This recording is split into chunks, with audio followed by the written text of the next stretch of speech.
കർത്താവിന്റെ പരിശുദ്ധമായ നാമത്തിൽ നന്ദിയോടെ സ്തോത്രം ചെയ്ത് സ്തുതിക്കുന്നു.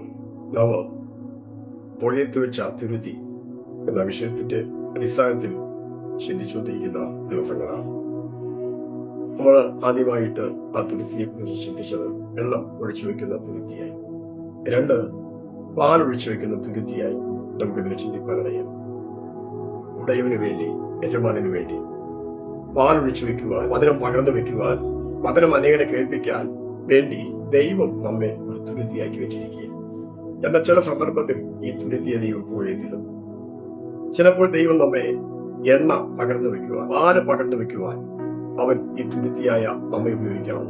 പാലെന്തിനെ കാണിക്കുന്നു? ദൈവത്തിന്റെ വചനത്തെ കാണിക്കുന്നു.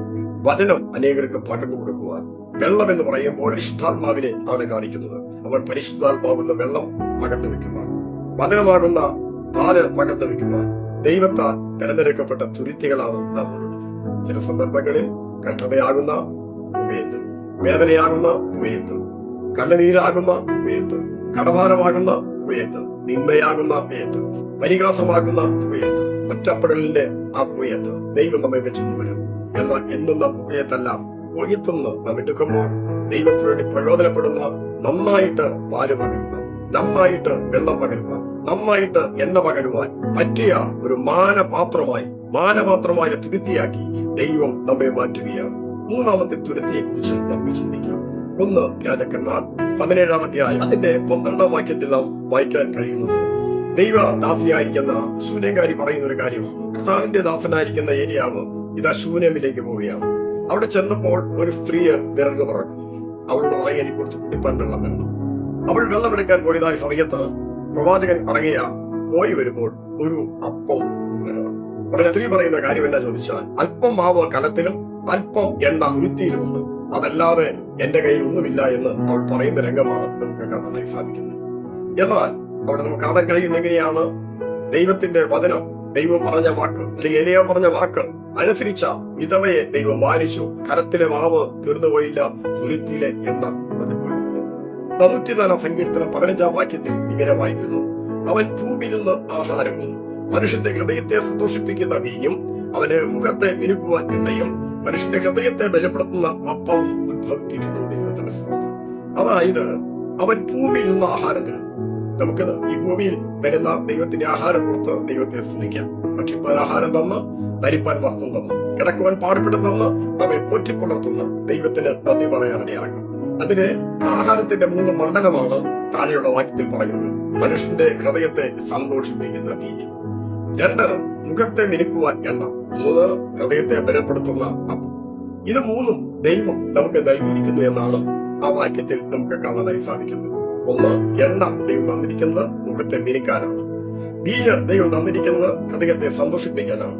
അപ്പം ദൈവം തന്നിരിക്കുന്നത് ശരീരത്തെ ബലപ്പെടുത്തുവാൻ വേണ്ടിയാണ്. നമുക്ക് ഓരോന്നായി അല്പമായി ചിന്തിപ്പാൻ ദൈവം സഹായിക്കട്ടെ. ഇവിടെ പറയുന്നു മുഖത്തെ മിനുക്കുവാൻ എണ്ണ. നമ്മുടെ മുഖം എപ്പോഴാണ് വാടുന്നത്? ഹൃദയത്തിന് ഭാരം വരും, ഹൃദയത്തിന് വേദന വരുമ്പോൾ, തകർന്ന അവസ്ഥകൾ കടന്നു വരുമ്പോൾ നമ്മൾ പലപ്പോഴും വാടിപ്പോവുകയാണ്, നമ്മൾ തളർന്നു പോവുകയാണ്. ഏരിയാവ് പോലും നടന്നു പോയില്ലേ?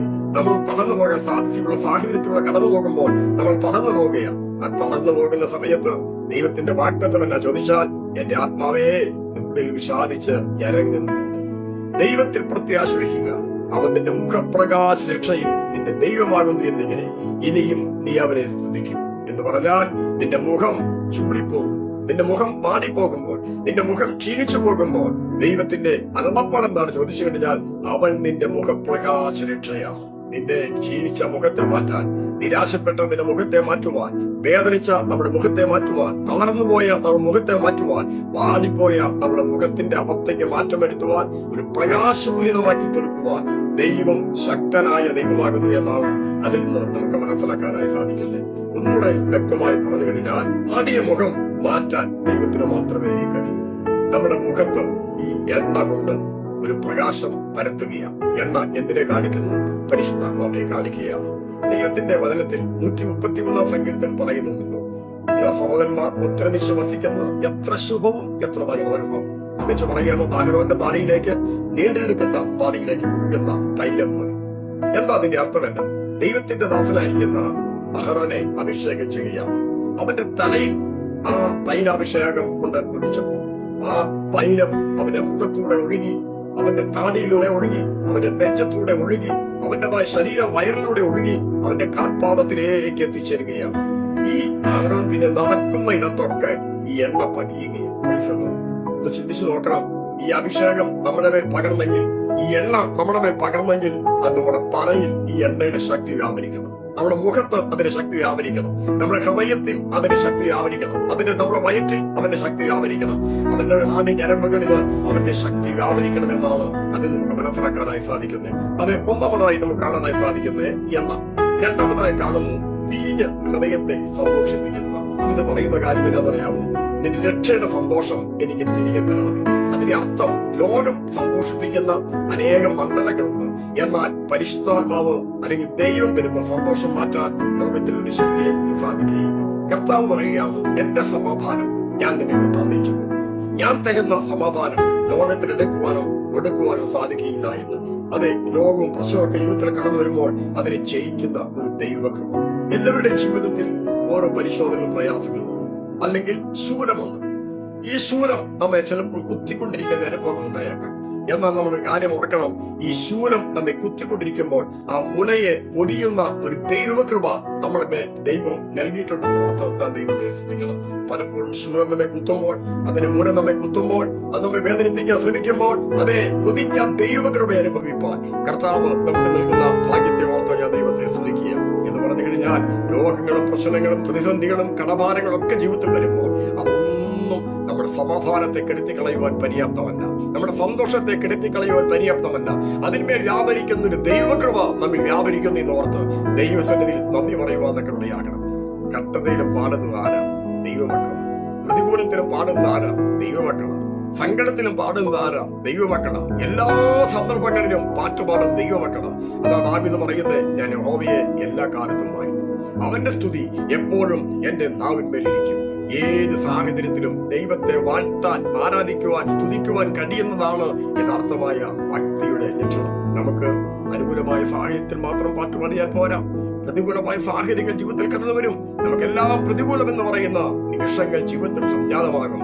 അപ്പോഴും പാട്ടുപാടാൻ കഴിയണമെങ്കിൽ നമ്മെ കൃപ കൊണ്ട് നമ്മെ പൊതിഞ്ഞ ഒരു വ്യക്തിക്ക് മാത്രമേ പാടുവാനായി സാധിക്കുകയുള്ളൂ. നമ്മെ കുത്തുന്ന പല ശൂലങ്ങൾ നമ്മുടെ ജീവിതത്തിലുണ്ട്. നമ്മെ വേദനിപ്പിക്കുന്ന അനേകം പുകയത്ത് വെച്ചിരിക്കുന്ന അനുഭവങ്ങളുണ്ട്. എന്നാൽ ആ സന്ദർഭങ്ങളിലും ദൈവത്തിൽ ബലപ്പെടുവാൻ, ദൈവത്തെ സ്തുതിക്കുവാൻ, ദൈവത്തോട് പാട്ടുപാടുവാൻ, ദൈവത്തിന് നന്ദി പറയുവാൻ കഴിയണമെങ്കിൽ അതിനെല്ലാം പൊതിഞ്ഞ ഒരു ദൈവകൃപ നമ്മൾ വ്യാപരിക്കണം. നമ്മൾ വ്യാപരിച്ച ദൈവകൃപയെ ഓർത്ത് നാം ദൈവത്തിന് സ്തോത്രം ചെയ്യാൻ പൗലോസ് പറയുന്നു, എന്റെ കൃപ നിനക്ക് മതി, എന്റെ ശക്തി ബലഹീനതയിൽ തികഞ്ഞു വരുന്നു.